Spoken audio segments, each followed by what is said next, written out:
Bueno, lo importante es que hay varios ítems en el libro. Uno es el de los encuentros, ¿no? Dos extremos, el encuentro anodino que produce aburrimiento y el encuentro turbulento que produce malestar y conflicto.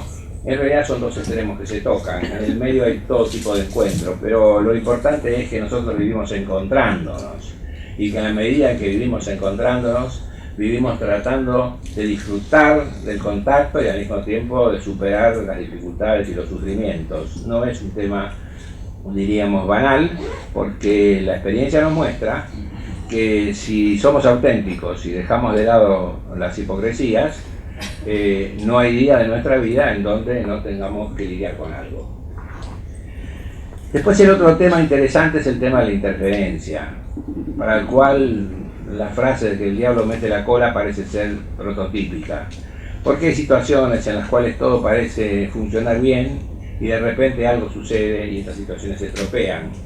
Y es importante tratar de comprender de dónde vienen las interferencias y por qué ocurren.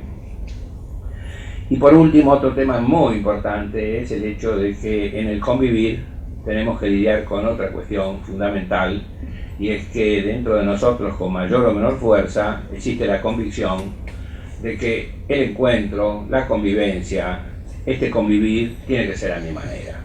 Tal es así que nos gusta extraordinariamente una canción muy melancólica y en el fondo yo diría que esconde un maleficio, que es a mi manera. ¿Por qué esconde un maleficio? Porque realmente no está dicho que tenga que ser a mi manera. En realidad, cuando en una relación se establece esta necesidad de que sea a mi manera, evidentemente se chocará con la imposibilidad de que el otro dócilmente pueda convivir la relación de esa manera. Pero lo más importante, yo diría, de todo este tema es el tema de la crisis en el concepto de individuo. ¿Por qué? Bueno, por comparación con lo que ha pasado 50 años atrás, cuando empezamos con la idea, y cuando digo empezamos, obviamente no me refiero a mi pensamiento particular, me refiero al pensamiento de muchos autores que empezaron a comprender que psiquis y soma no son existentes de por sí, sino que son organizaciones de conocimiento de la conciencia. Y a pesar de que pasaron muchos años en que vivimos trabajando sobre esto, una cosa es entender y otra es desarrollar una suficiente convicción, de manera que pasaron muchos años y recién hoy yo podría decir que podemos referirnos a esta cuestión con una comodidad mayor, porque una cosa es pensar, el organismo biológico aparece como físico o como psíquico según cómo lo aprecie la conciencia, pero en otro sentido volvemos a creer que lo físico existe como tal y que lo anímico existe como tal. Bueno, lo mismo que nos pasó con esto, que ya lleva 50 años de una trayectoria accidentada y fructífera, nos pasará seguramente con la comprensión de lo que hoy afirma la biología moderna a través de autores como Margulis, y es que el concepto de individuo es una ilusión.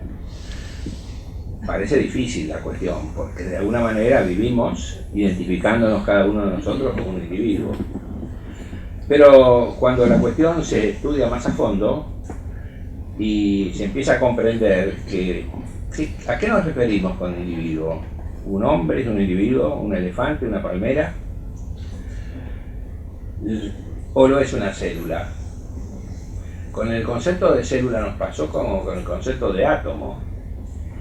El átomo se llamó átomo, que quiere decir indivisible, justamente porque se pensó que era la partícula más pequeña que no se podía dividir. Pero bueno, después aparecieron las posibilidades de encontrar dentro del átomo innumerables partículas que lo componían. Y bueno, lo mismo ha pasado con la célula, porque la célula parecía ser el elemento más pequeño de la sustancia viva. Y actualmente sabemos que la célula es un conglomerado de individuos más de 100.000, que es el producto de la simbiosis de una cantidad de bacterias.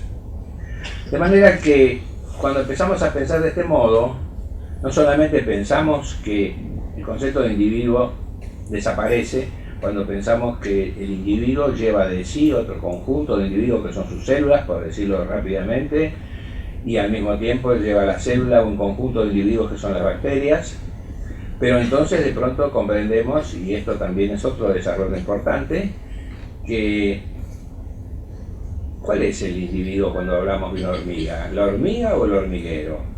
Y si empezamos a comprender que una hormiga, su vida, carece de sentido sin el hormiguero. Imaginemos que estamos sentados en la mesa en el jardín y hay una hormiga suelta sobre la mesa y sabemos que se ha fumigado el hormiguero y ha desaparecido el hormiguero. Y podemos preguntarnos qué sentido tiene la vida de esta hormiga y qué es lo que hará de su vida, y seguramente perecer.